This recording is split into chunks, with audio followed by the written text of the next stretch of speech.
हमर तोरे जोड़ी बनल रहत के जहां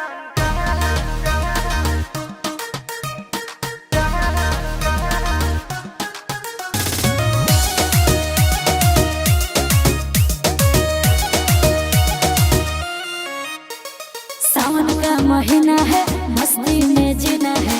4 चिलम गांजा रोज सुबह शाम पीना है। ए सोना, सावन का महीना है, मस्ती में जीना है। 4 चिलम गांजा रोज सुबह शाम पीना है। सुनो मैं तो भोला भोला रोज सुबह शाम जी।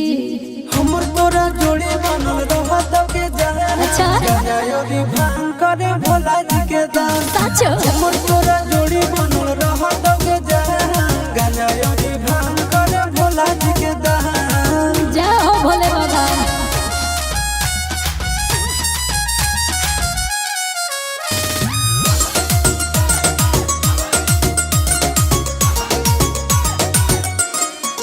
बाबू सोना रे सुनो ना रे, जाऊंगी देव घर सूट के रुआ कलर किन दो ना रे। ए बाबू सुन ना, जन कहले सोला सुमारी गे मम्मी हो बाबा से हमरे प्यारी गे पूरा करोगे भोला जी आना।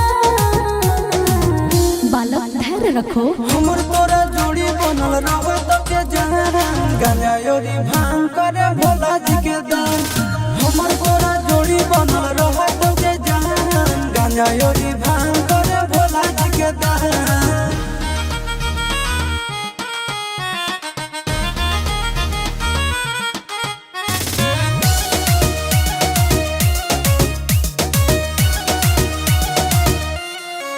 ओ दीवाना रे देवघर जाना रे, चूड़ी शंखा बोला जिसमें लिखा भोला लेके आना रे।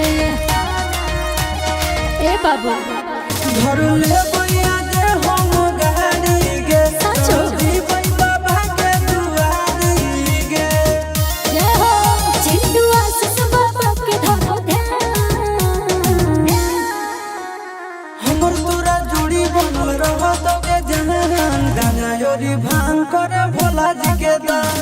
हमर तोरा जोड़ी बनल रहत के जहां गजायोरी